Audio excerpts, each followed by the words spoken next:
Hey guys, I'm Dov, and today I'm back with more Total War Warhammer 2 online action, and today we are back with Bretonnia. They're going to be taking on the Empire, so we've got a bit of a joust going on. This is another replay submitted by our good friend Kark, so let's go ahead and have a look here. We've got King Lewin up on his special hippogriff there. Got a front line with some battle pilgrims, plenty of men-at-arms, and some peasant mobs as well. We've also got some Knights of the Realm and Questing Knights in the back, a Paladin up in the air with a Damsel Lore of Heavens. Interesting to not see healing, typically you will, but since this Bretonnian army is a little bit wider and King Lewin himself, of course, can heal himself, yeah, you don't necessarily need Lore of Life here, so I do quite like that Lore of Heavens. Looks like Curse of Midnight Wind and Wind Blast, yep. Very good stuff. Over on the Empire side, we've got Boris Todbringer and a Light Wizard, both on the ground. Plenty of Reiksguard and Royal Altar Friffites on that side. More Reiksguard and Demigryph Knights over here. A whole front line of swordsmen with some spearmen and halberdiers in the back line. Relatively simple and straightforward Empire army. Considering that this map doesn't really lend itself too well to cannons and direct line of fire artillery, I definitely understand this build from the Empire, so both forces just going to be making their way forward and getting a nice clash going underway here in the center. So we'll zoom in for some cinematics as these glorious peasants charge in. Empire state troops doing their fancy moves here. We'll definitely be able to win out, but battle pilgrims coming to compromise that flank, swordsmen coming to compromise their flank, and Lewin and the Paladin just kind of chilling up in the air for now, not really sure where to go. A lot of the cavalry also just sort of chilling back at the moment as well. Does look like the Bretonnians are moving in to engage, just going to be charging. Nope, yep. After a bit of hesitation there, charging straight into these swordsmen in the front line here. It will do quite a bit of damage. And of course the peasant archers also firing in as well, being very cost effective shooting at halberdiers, which of course relatively expensive, but low missile block chance. No missile block chance, in fact, means that they are going to be vulnerable to skirmishers. Let's see here. Royal Altar Friffites and the rest of the Knights also rushing in, taking down these battle pilgrims very well. You can see more Knights coming into the back line, so a bit of a cavalry escalation in the back line. These Knights of the Realm are going to push through, but they are a bit outclassed. That being said, Lewin is going to come down in here and start to drop some debuffs. Looks like he's going directly after Boris here. Got a good hit in there. Boris, of course, will be able to regenerate that damage, but it does look like Curse of Midnight Wind going down, upgraded in this center pocket here, so that will give additional effect duration, plus the Sword of Crone, so you can see all the units in this pocket here. All the Empire units just have their combat stats in the dirt. Barona's Time Warp going to come in and slightly counter that Curse of Midnight Wind, but still definitely favorable for Bretonnia at the moment. The Questing Knights also charge in, and they're going to be trading very cost effectively with these Demigryph Knights here, and the Reiksguard as well. King Lewin, of course, can do a ton of damage to high value targets, but Bretonnia is still taking quite a bit of damage. This Paladin getting worn down. Nasty escalation here in the center, but you can see on the flip side, Royal Altar Friffites have taken some damage. These other Demigryph Knights have taken quite a bit of damage. Meanwhile, out to the periphery, we can see Battle Pilgrims and Foot Squires, or sorry, not Foot Squires, Men-at-Arms, trading very well against state troops. Spearmen, unsurprisingly, beating peasant mobs, but it will take them quite some time. And archers in the back are getting compromised somewhat, but still nice and alive. The Light Wizard had got terrified away, and now the Damsel is dueling it out with him. Let's see. Damsel actually has better melee attack, less melee defense, slightly less weapon strength overall, so but considering that the Lore of Light Wizard here is not focusing on her, has his back turned, meaning he won't get that melee defense, she'll be able to make good contact and in fact push that Light Wizard off. Meanwhile, Boris and Lewin dueling it out here in the center. You can see a lot of the Bretonnian cav has stabilized, but without those debuffs active, they're not going to be trading quite so cost effectively against these Demigryph Knights here. Royal Altar Friffites also on station, providing some terror, so could potentially be a dangerous situation. You can see the archers unfortunately got routed off there. Some Reiksguard rather detached to run down some very low Bretonnian units there. Very well done. The swordsmen also coming back from having chased off some more peasant bowmen. The Paladin managed to survive everything, but you can see standard ground going down for those Questing Knights. They're still just in a bad situation overall. There's Reiksguard in here, there's Demigryph Knights, even a few Empire Halberdiers hanging around as well. King Lewin still supporting. He's got most of the Demigryph Knights wrapped up around him, it looks like, but the Paladin also comes in here for a rear charge, tries to get a few hits, but he's very low on HP, so he's going to have to be quite careful. Lewin's tanking out some good damage as well. Boris Hasn't taken too much damage. He is currently still full health, although we did see him take a couple of good hits earlier. You can see the balance of power not really doing too great for Bretonnia at the moment. Empire just has so many state troops still on the field. Boris is almost completely healthy, and Lewin has taken quite a bit of damage here, but you can see Boris gets a little bit separated. The Paladin and Lewin are then going to dive in and try and single him out a little bit here.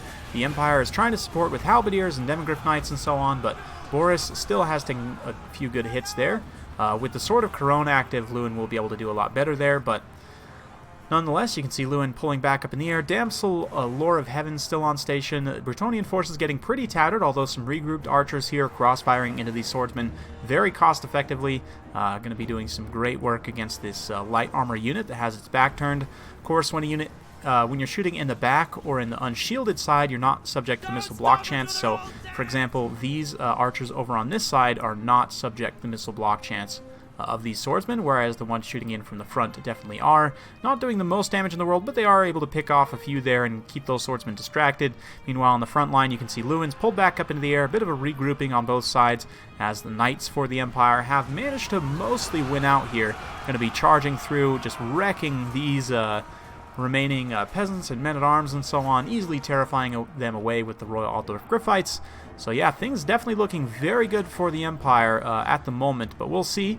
Looks like still some units online. Lewin regenerating nicely up in the air, and the Damsel Lore of Heaven's also going to be online as well. So we'll see. Looks like some regrouped questing knights out there chasing down some halberdiers. Going to potentially go after these swordsmen as well.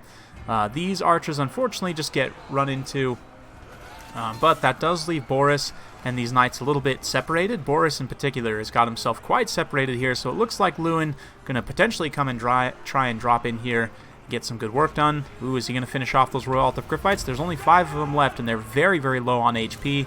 Does manage to rout these Reichsguard. Royal Altdorf Gryphites are just about routed, and Boris himself is now going to be the target. So yeah, we'll see. Looks like Curse of Midnight Wind has gone down to debuff the stats, or is that just Sword of Corone there? And then, yeah, Boris going to also countercharge back in. A little bit of a dangerous situation for Lewin, but a nasty wind blast just rips through the Empire formation, doing a ton of damage to those state troops and terrifying a lot of them away. That definitely brought the balance of power back towards even a little bit, but it's still not looking great for Bretonnia. The Damsel and King Lewin here try to work down Boris. They have got some really good hits in here, and suddenly Boris gets terrified, and that is going to swing the balance of power back in favor of Bretonnia. If he can finish off these Reichsguard here and get rid of the mobility, he can probably cycle charge out a win here. Depends on how much magic this Damsel has left. Another wind blast could be absolutely brutal. But at this point, the Empire force is getting pretty low on leadership. There are some regrouped swordsmen. Boris managed to shake the terror and is back from rout, now stabilizing a little bit here, getting closer to his healing cap.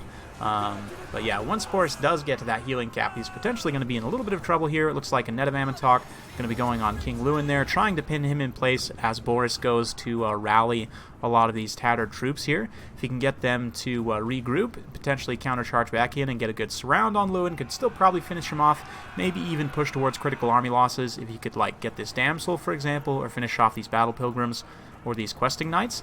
But the Questing Knights are able to get through and just about finish off the Light Wizard there. Boris is going to go ahead and see them away. Manages to take down a couple on that swing there. But again, this is going to isolate Boris, and this is going to be a problem as Lewin dives back in here. Lewin actually gets caught in a little bit of an awkward situation where his Hippogriff can't turn very effectively, so he actually doesn't get too many attacks right there. But now he's going to charge in and maybe get an attack or two. You can see the Empire forces are rallying here, going to come try and bail out Boris, but Boris has taken a few hits, manages to squeak away there, and the Reichsguard should finish off at least the Battle Pilgrims. The Questing Knights are also very, very low, only 5 models left there, so yeah, it's going to be very tight in this late game. Empire Swordsmen also regrouping here. And what's this? Looks like a Barona's Time Warp, potentially. Yep, Barona's Time Warp from that Light Wizard, going to buff up the melee attack of all these units. King Lewin is going to go ahead and pull out of there, and the Damsel will as well. So we'll fast forward a little bit through this late game as the Bretonnian player is going to go try and bail out these Peasant Bowmen, go after these exposed swordsmen who are separated from the group, while the Empire player tries to decide. He has a few peasants over here still. Yep, some men-at-arms there. Not going to be too much, but these swordsmen do get routed off, and at this point, still very, very even despite the balance of power. Lewin's going to start diving and weaving here a little bit, and the damsel also going to come get involved. So we'll continue to fast forward a little bit through this late game. You can see Lewin manages to dive in and shatter the light wizard. Then Boris is going to get rear charged by the damsel, and he's also fighting Lewin here a little bit singled out. So that's definitely not the best. If Boris takes a ton of damage here, and another brutal wind blast just rips through all the Empire state troops, and suddenly the balance of power swings wildly, and Bretonnia pulls out the win. So very well played to Kark. Super epic comeback there in the late game. Just goes to show how powerful Lewin can be, and a couple of key wind blasts from that damsel there, up to 187 kills. Such a powerful spell, and especially against these light Empire state troops who otherwise trade very cost effectively, but they are vulnerable to certain types of magic. Wind blast is one of those spells, and so I really like this build from Kark, going nice and wide, foregoing healing, but instead bringing that Damsel Lord of Heavens for the debuffs, layering that Cursed Midnight Wind on top of Sword of Corone, giving that standard minus 26, 27 melee attack and defense respectively, and of course the Wind Blast doing quite well. Paladin was just a little bit of a distraction piece. I don't know that that was, at the end of the day, super cost effective to have. May have been more worthwhile just to bring more Knights, but Knights of the Realm, all things considered, did okay, considering they're fighting, higher tier Cavalry and Reiksguard and Demigryph Knights. Both a little bit higher tier, but they did okay. Questing Knights also did relatively well. The front line, this one unit of Battle Pilgrims did decently, but the rest of the peasants kind of just got run over, which is more or less what you would expect. Empire State Troops, on the other hand, getting a ton of kills here, 112, 137. Halberdiers were a little bit rough. 71 here in an XP Chevron, though. They must have got a hold of some heavy cavalry, but definitely the heavy cavalry of the Empire pulling some heavy weight here, really outclassing, despite the debuffs, outclassing the Bretonnian cavalry at the end of the day, and it was really Lewin, his play there and the play with the damsel, I think, that pulled out the win in the end. So very fun battle. Hope you guys enjoyed watching. If you do like this sort of content, be sure to like, subscribe, hit that bell notification button. So every time I upload a new video, you'll be notified. Thanks again for watching, and we'll see you next time.